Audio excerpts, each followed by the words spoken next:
Basketball fans, welcome to our brand new show, the Celtics Catch Up, where we host a weekly review of the best team in the NBA, the Boston Celtics.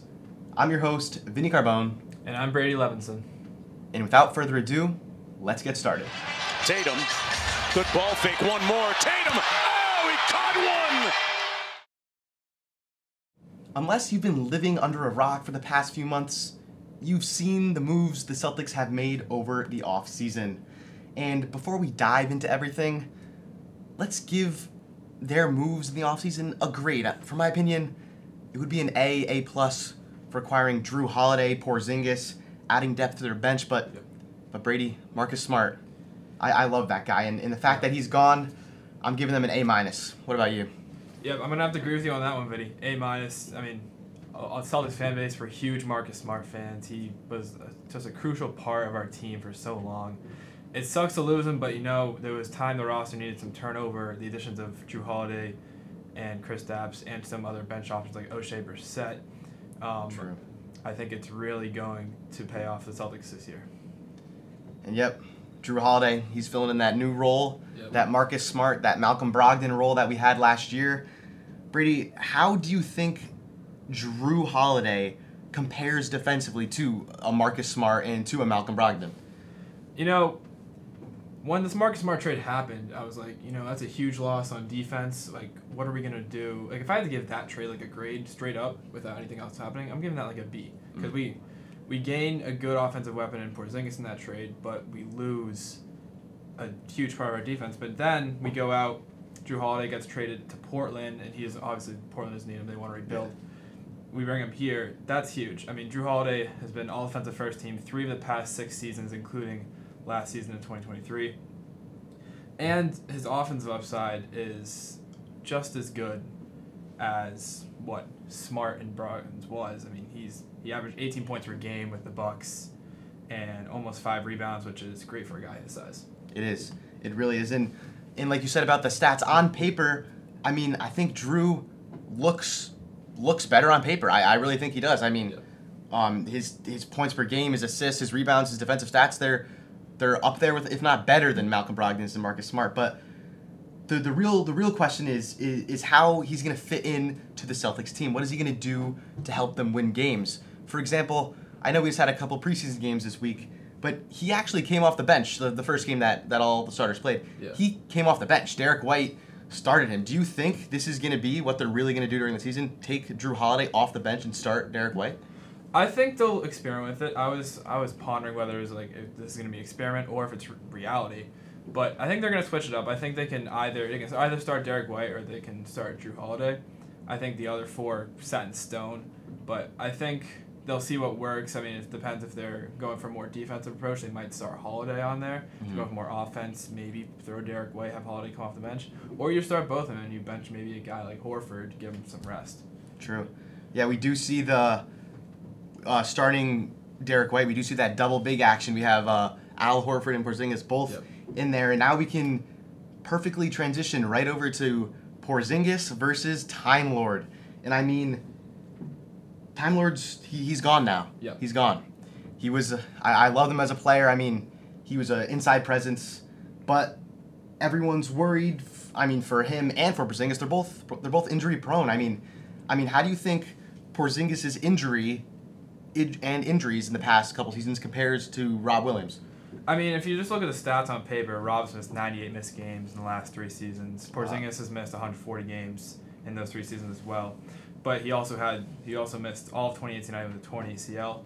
But I think despite the injury, they're both injury prone, Porzingis I think provides that veteran presence that the Celtics have been looking for. I mean, Rob was great. But he's young. He didn't have a ton of experience, and he missed a lot of crucial times when we needed him. And it's hard not to look at Porzingis' offensive contributions as well. I mean, Rob couldn't really stretch the floor at all. He was great on the inside, but Porzingis has the 3 going for him. Rob Williams didn't shoot any threes.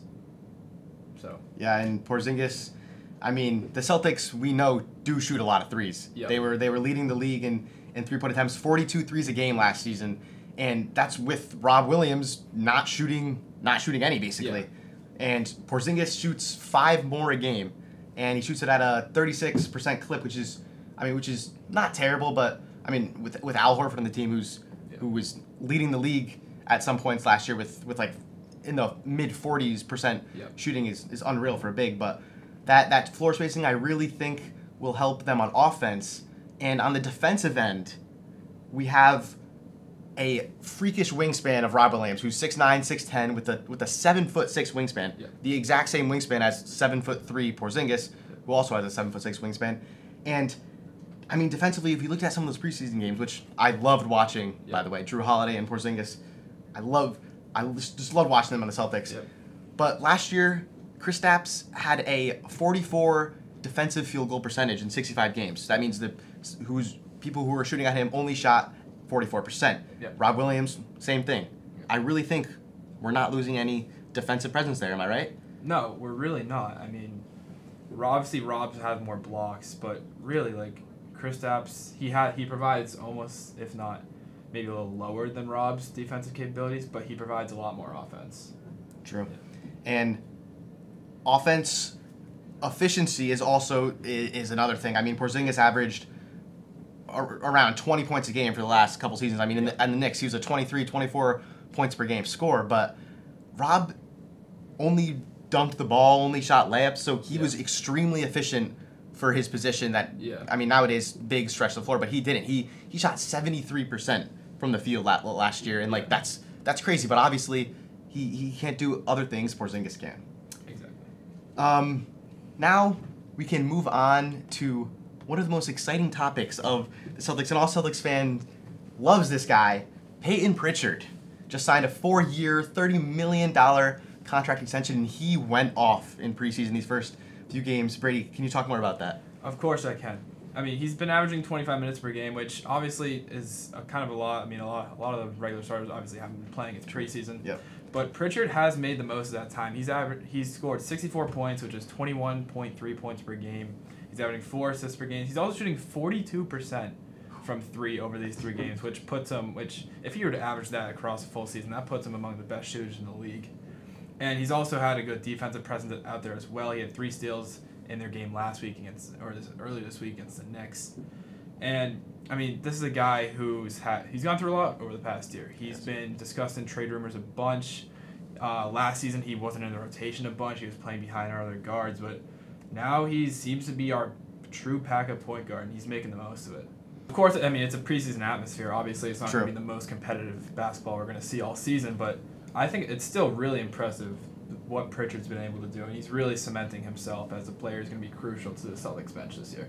Celtics have 2 more preseason games next week, and they'll open their season on October 25th against the Knicks. We'll delve deeper into those preseason games next episode as we get closer and closer to the upcoming season.